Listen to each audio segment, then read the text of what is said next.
Assalamualaikum warahmatullahi wabarakatuh. Waalaikumsalam warahmatullahi wabarakatuh. Selamat pagi semuanya. Pagi.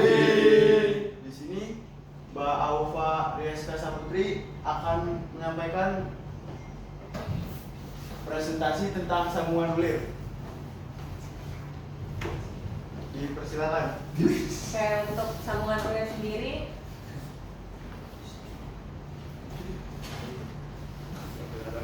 mempunyai definisi sambungan mekanis yang terbentuk dari pasangan ulir luar, untuk itu baut, dan ulir dalam, mur, yang saling mengunci ketika diputar. Ulir merupakan bidang miring yang melilit pada suatu silinder atau kerucut.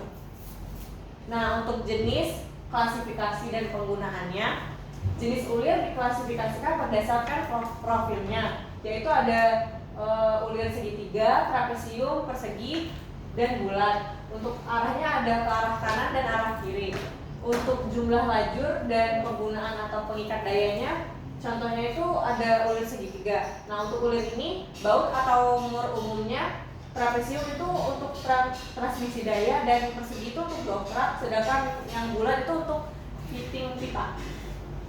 Nah, kalau untuk standarisasinya, standarisasi internasional meliputi ISO, Matrix Grid atau M, Unified Trade Standard (UTS), British Standard, Whitworth (BSW), dan American National Standard (ANS). Di Indonesia mengacu kepada SNI.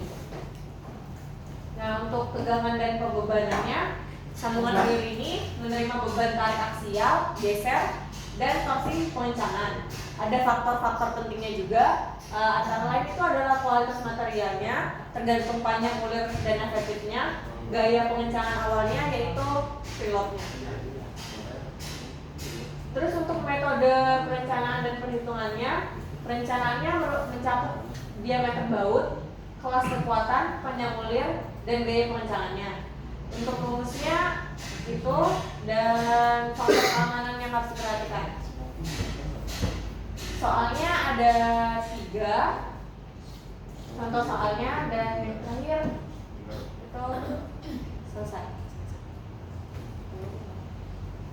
Ya, untuk sesi tanya jawab, barangkali ada yang mau dipertanyakan.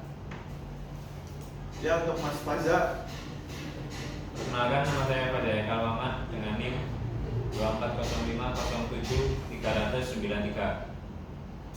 Saya mau bertanya, itu bagaimana klasifikasi jenis ulir berdasarkan profil ulir tersebut? Oke.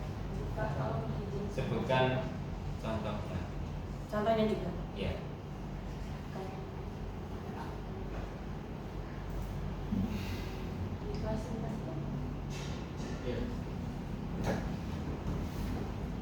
Nah, untuk klasifikasinya tadi kan ada segitiga, trapesium, persegi, sama bulat. Kalau yang segitiga itu dipakai untuk mur, baut atau mur yang bertingkat.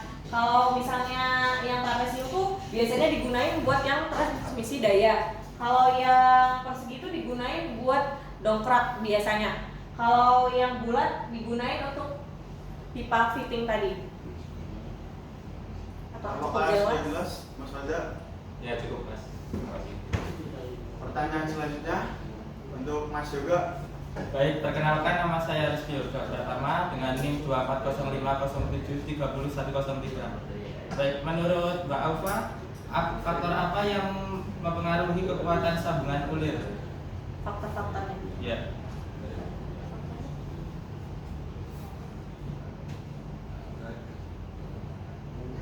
Ada di lagi terus.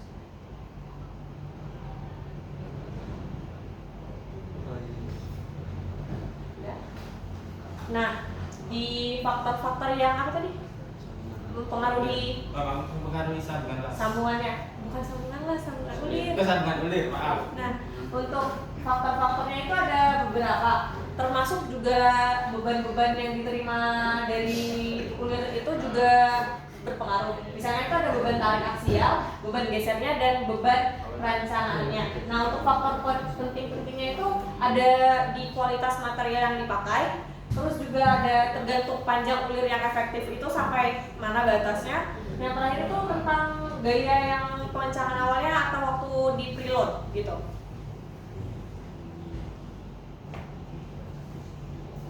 Ya, apakah ada yang mau ditanyakan lagi? Jika sudah tidak ada, maka akan kami tutup. Terima kasih atas perhatiannya. Wassalamualaikum warahmatullahi wabarakatuh. Waalaikumsalam.